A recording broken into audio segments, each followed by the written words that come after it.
कैसे हैं आप सब लोग। वेलकम टू माय चैनल फिल्मी ज़िंदगी।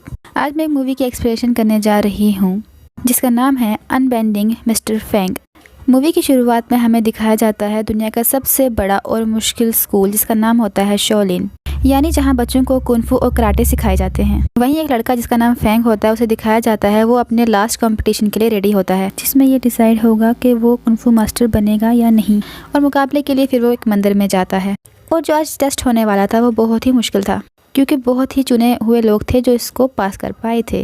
इस टेस्ट में फेंग को कुछ लकड़ियों की कठपुतलियों से लड़ाई करनी थी जिसको बहुत ही बहादुर वॉरियर कंट्रोल कर रहे थे। लेकिन वहीं फेंग को खुद पर बहुत यकीन था कि वो कैसे तैसे करके इस टेस्ट को पास कर ही लेगा। और जैसे ही वो इशारा करता है कि अब मैं तैयार हूँ जंग के लिए, तो साइड से दो कठपुतलियाँ उस पर अटैक करती हैं एक ही साथ में। वो कठपुतलियाँ उसे मारने के लिए तेज़ी से उसकी तरफ आ पड़ती हैं। लेकिन फेंग इतना चालाक होता है कि वो साइड से हट के सबसे आगे बढ़ जाता है और उसे किसी से मार नहीं खाता। फिर वो कठपुतलियाँ उसी तीसरा वार उसके सीने पे करती हैं और उसे चांस नहीं मिलता कि वो पीछे हो सके। वो तैसे करके अपने आप को उससे भी बचा ही लेता है। कुछ देर बाद उसकी ताकत इतनी बढ़ जाती है कि उसका जिस्म गोल्डन कलर का होने लगता है। ऐसा लग रहा था जैसे उसकी बॉडी पे कोई एक्स्ट्रा कवर लग रहा हो। ये एक्चुअल में एक कुंफू की टेक्निक होती है जिसे कहते हैं कॉपर स्किन। और इसमें तो हमारा फेंग काफ़ी माहिर था। फिर एक जंप लगाता है और कुछ टाइम बाद सारी पपेट्स को गिरा देता है। वहीं सारी पपेट्स नीचे गिर जाती हैं। अब फेंग को ये लगता है कि वो जीत चुका है, लेकिन वहीं पे सारी ही कठपुतलियों के टुकड़े एक साथ इकट्ठे होकर खड़े हो जाते हैं और मिलके काफ़ी बड़ी सारी कठपुतली बन जाता है।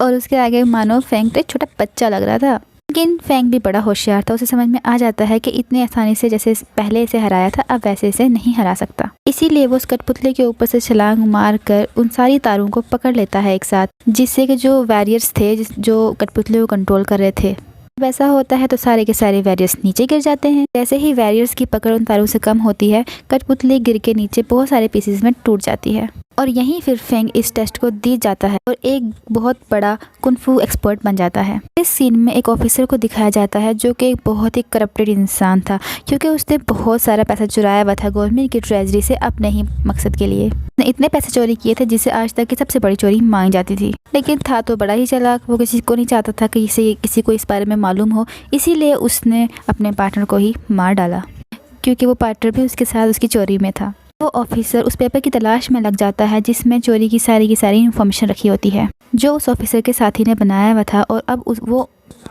उसने कहीं छुपा के रखा हुआ था। सीन में दिखाया जाता है कि फेंग अपने गांव में आके अपने बचपन के दोस्त से मिलता है। वहाँ पे एक और दोस्त भी होते हैं जिसका नाम होता है रोंग।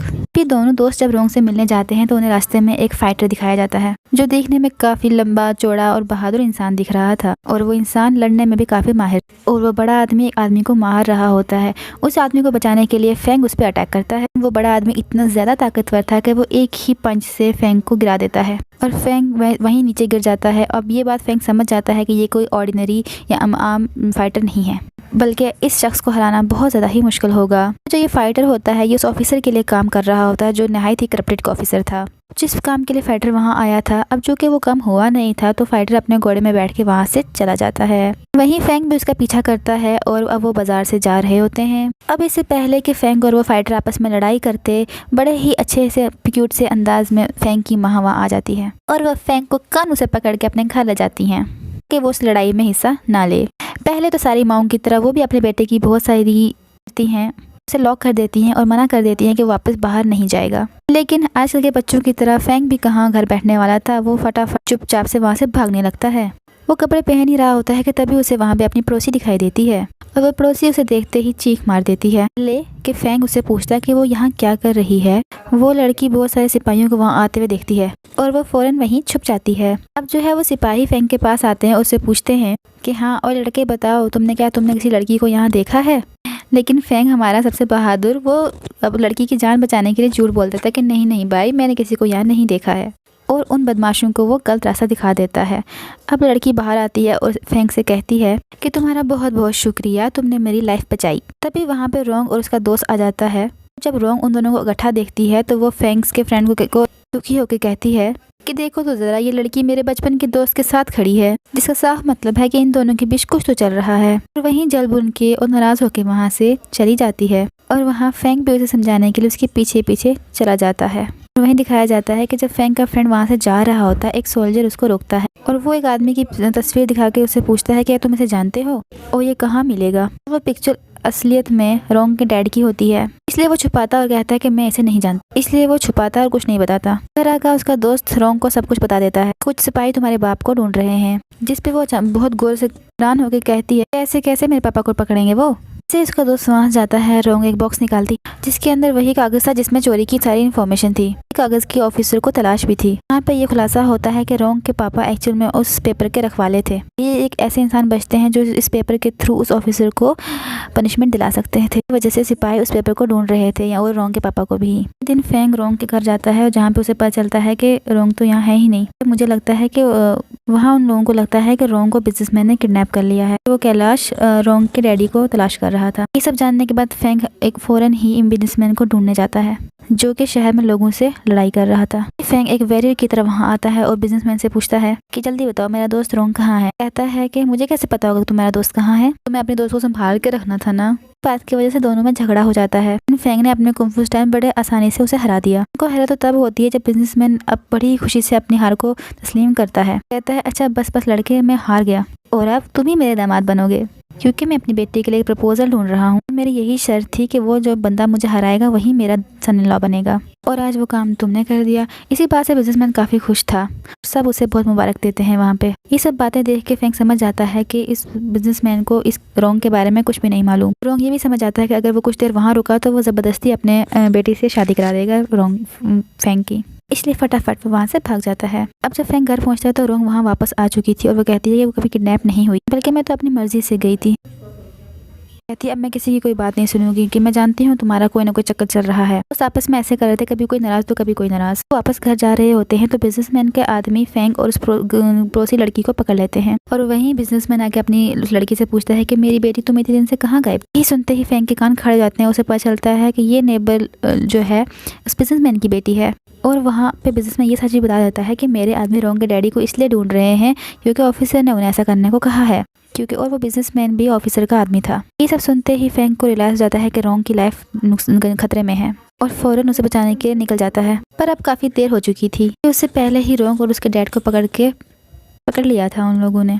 सिपाही रोंग के डैड से वो पेपर्स मांगते हैं, लेकिन वो देने से इनकार कर देता है, और जब वो देने से इनकार कर देता है तो ये कहता है अगर तुम नहीं दोगे तो मैं तुम्हारी बेटी को मार दूंगा। लेकिन फिर भी उसके डैडी हार नहीं मानते और वो अकेले उनसे लड़ने लगते हैं। बहुत जल्द उन्हें यह एहसास हो जाता है कि वो इतने सारे लोगों को अकेले नहीं मार सकते। कहते हैं कि वो अपनी और अपनी बेटी की लाइफ को सेक्रीफाइस कर देंगे उस पेपर को बचाने के लिए, की कुर्बानी दे दी, अपना गला स्वॉर्ड से काट दिया।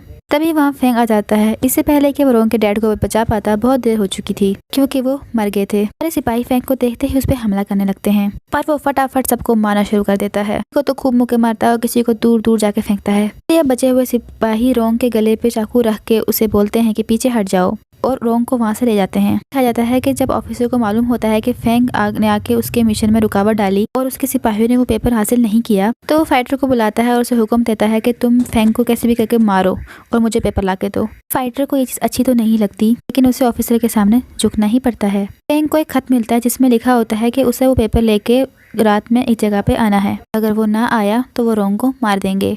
अब रात को फेंग पे कागज लेके उस बताई हुई जगह पे पहुंच जाता है और वो आराम से कागज सिपाही के हाथ में दे देता है।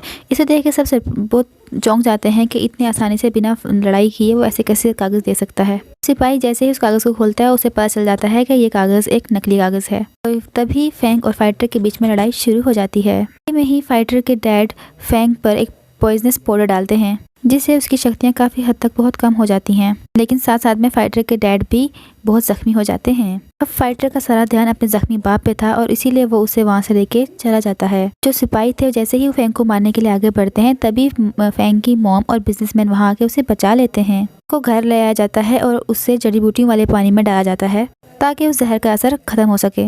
वहीं वो सिपाही फाइटर उसके डैड से कहता है कि मैं अब तुम्हें आखिरी चांस दे रहा हूँ अपनी ज़िंदगी बचाने के लिए, और तुम जाओ और जाके फेंग को मार दो। वो कागज़ भी साथ में लेके आओ, वरना हम तुम्हें मार देंगे। अब फाइटर के पास कोई ऑप्शन नहीं होता है तो फाइटर अपने पापा को वहीं छोड़ के फेंग को मारने निकल जाता है। कहा जाता है कि फेंग बिल्कुल ठीक हो चुका था। वो वहाँ पे उस तस्वीर को देखने लगता है जो रोंग ने उसे दी थी। उस पुतले को देखने लगता है जो रोंग ने उसे दिया था।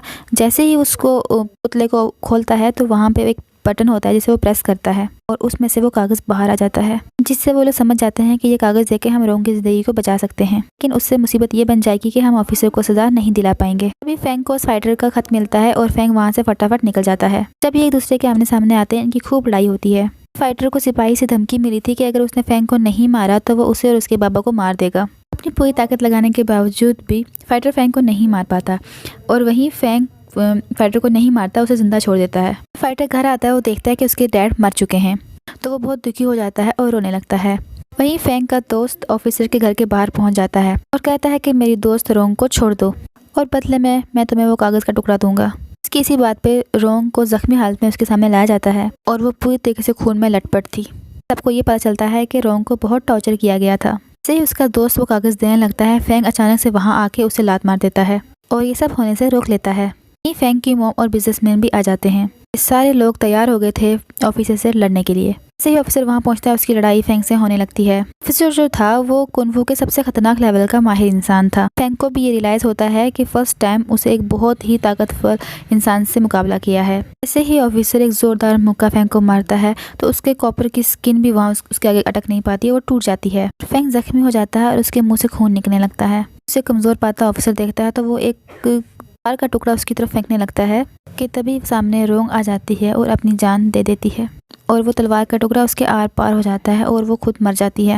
ये देख के फैंग के दोस्त को बहुत गुस्सा आता है। वो गुस्से में ऑफिसर को मारने जाता है, लेकिन ऑफिसर उसे बहुत जोर से दूर फेंक देता है और वो बेचारा भी मारा जाता है। दिखाया जाता है कि फैंग की मॉम और उस बिजनेसमैन को भी बंदी बनाया जाता है। तभी अचानक से फाइटर वहाँ आ जाता है और ऑफिसर को मारने लगता है, क्योंकि उसकी वजह से ही फाइटर के डैड की डेथ हुई थी। यहाँ बिजनेसमैन फैंग को समझाते हैं कि जल्दी से कागज लेके यहाँ से भाग जाए। ना चाहते हुए भी कागज लेके वहाँ से भाग जाता है। वहीं फाइटर बड़ी बहादुरी से ऑफिसर से लड़ता है, लेकिन फिर भी वो मारा जाता है। दिखाया जाता है कि ऑफिसर फैंग की मॉम और बिजनेसमैन पे इल्ज़ाम लगा के उनको फांसी पर लटकाना चाहता है, जहां उन दोनों की फांसी को देखने के लिए शहर के बहुत सारे लोग इकट्ठे हुए थे। और अब फैंग के पास उस कागज़ के टुकड़े को सबके सामने लाने के अलावा कोई और ऑप्शन नहीं था। फांसी वाली जगह पर जाके बताता है कि ऑफिसर ने सरकार के खजाने से बहुत सारा पैसा उठाया है। इसके अलावा भी इसने बहुत सारे गलत काम भी किए हैं और देखो मेरे पास इसके खिलाफ सबूत भी है। अब फैंग की ये बात सुन के सब ऑफिसर के खिलाफ नारेबाजी करने लगते हैं।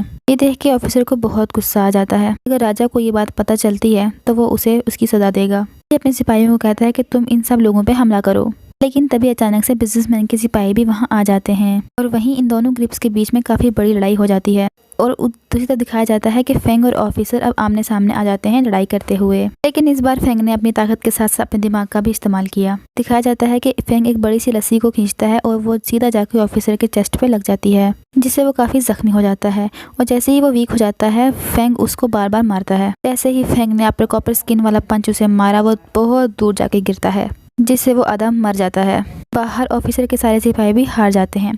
तभी दिखाया जाता है कि वहाँ पर राजा अपनी सारी फौज को लेके आ जाता है और वहाँ फैंग उन्हें वो कागज़ दिखाता है और ये बात साबित हो जाती है कि ऑफिसर ने पैसा गवर्नमेंट की तिजोरी से चुराया था, जिस पे राजा को कैद करवा देते हैं फांसी की सज़ा के लिए। जी से सब बहुत खुश थे। वहीं पे जो पड़ोसी लड़की थी वो फैंग के पास खड़ी होती है, उसके गले लग जाती है और यहाँ पे मूवी ख़त्म हो जाती है। अगर आपको मूवी की एक्सप्लेनेशन पसंद आई हो और अगर आपको न्यू मूवीज़ की एक्सप्लेनेशन भी चाहिए तो मेरे चैनल को लाइक शेयर एंड सब्सक्राइब ज़रूर करें। Thank you.